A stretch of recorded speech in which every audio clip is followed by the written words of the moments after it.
నమస్కారం అండి. నేను doctor Kumar Narayanan, senior cardiologist and electrophysiologist Medicover హాస్పిటల్స్లో. ఈ ఒక డిఫరెంట్ టైప్ ఆఫ్ కేస్ గురించి మీకు ఈరోజు చెప్తున్నాను. ఒక 12 సంవత్సరాలు అబ్బాయి, మధ్యలో గుండె చాలా వేగంగా కొట్టుకుంటుంది, చాలా స్పీడ్గా కొట్టుకుంటుంది, గుండె దడలాగా అనిపిస్తుంది, మధ్యలో కళ్ళు తిరుగుతున్నాయి. ఇలాంటి కంప్లైంట్స్తో మన దగ్గర వచ్చారు. ఆల్రెడీ దీని ముందు ఒక బయట హాస్పిటల్లో దీనికి ట్రీట్మెంట్ తీసుకున్నాడు, కానీ దానిలో కంప్లీట్గా రిలీఫ్ రాలేదు. మరి అవే సిమ్టమ్స్ రిపీటెడ్గా వచ్చాయి. దానివల్ల ఎమర్జెన్సీ కూడా వచ్చే పరిస్థితి వచ్చింది. అప్పుడు గుండె వేగం 200 పైన కొట్టుకునేలాగా పేరెంట్స్ నోటీస్ చేశారు. చాలా వరీడ్ అయిపోయారు, ఎంతకి ఇట్లా వస్తుందనేది.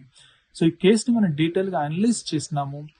దానిలో మనకు తెలిసింది, గుండె లోపల ఒక చాలా వ్యత్యాసమైన అబ్నార్మల్ ఎలక్ట్రికల్ సర్క్యూట్ తిరుగుతుంది. మామూలుగా ఈ వయసులో అలాంటి సర్క్యూట్స్ మనం చూడము, కానీ ఈ అబ్బాయికి అలాంటి కొంచెం రేర్ టైప్ ఆఫ్ సర్క్యూట్ ఉంది. సో దీనికి మనము ఒక latest technology, high density 3D mapping అంటాము. దీనిలో మన గుండె లోపల కరెంట్ ఎలక్ట్రికల్ సిగ్నల్స్ ని బాగా అనలైజ్ చేసి 3 డైమెన్షన్లో మనము మ్యాప్ క్రియేట్ చేసి ఎగ్జాక్ట్ అబ్నార్మల్ సిగ్నల్స్ ఎక్కడి నుంచి వస్తున్నాయో అవన్నీ మనము బ్లాక్ చేస్తాము. అది చేస్తే మనకు ఇలాంటి కేసులో ఆ అబ్నార్మల్ రిథమ్ తగ్గింది, బాగా నార్మల్ పరిస్థితికి వచ్చాడు అబ్బాయి. ఇప్పుడు ఆల్మోస్ట్ 1 year అయిపోయింది మనం ఈ ట్రీట్మెంట్ చేసి.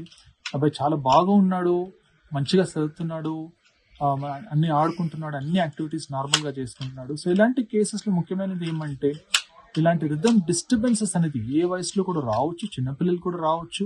దాన్ని మనం కరెక్ట్గా ఐడెంటిఫై చేసి మన ట్రీట్మెంట్ ఇస్తే కంప్లీట్గా క్యూర్కి బాగా అవకాశాలు ఉంటాయి, నార్మల్ లైఫ్కి వెళ్ళిపోయి మంచి ఛాన్సెస్ ఉంటాయి. అందరికీ నమస్కారాలు. ఫస్ట్ ఒక మెడికల్కి వెళ్ళాము, దాని పేరు చెప్పును. అక్కడైతే మనకి సక్సెస్ కాలే. అక్కడ వెళ్ళింది ఒక 15 రోజుల తర్వాత మళ్ళీ సేమ్ రిపీట్ అయింది. 220 అయింది హార్ట్ బీట్ చూస్తే. సాదరికి అప్పుడు వచ్చి ఇక్కడ కన్సల్ట్ చేస్తే, ఇక్కడ మెడికవర్లో అందరూ సపోర్ట్ చేశారు, మనకి మంచిగా చేశారు. సార్ అయితే చాలా సపోర్ట్ చేశారు. సార్ వల్ల మా అబ్బాయి ఇప్పటికి మంచిగా ఉన్నాడు, చాలా బాగున్నాడు. ఎలా గుర్తుపెట్టారు ఫస్ట్ మీరు? అది హార్ట్ ఎలా గుండు పెడితే దర కొడుతుంది, అతనే మా అబ్బాయి చెప్పారు. ఆ సమయంలో ఎలా అనిపించింది మీ అబ్బాయి? అంటే ఏం చేశారు, ఎలా అనిపించింది? అదే హార్ట్ మీద చేస్తే కొట్టుకోవడం అతను చెప్పాడు. కొంచెం ముఖం తిరుగుతుంది అంటే అప్పుడు మనం గుర్తుపట్టాం.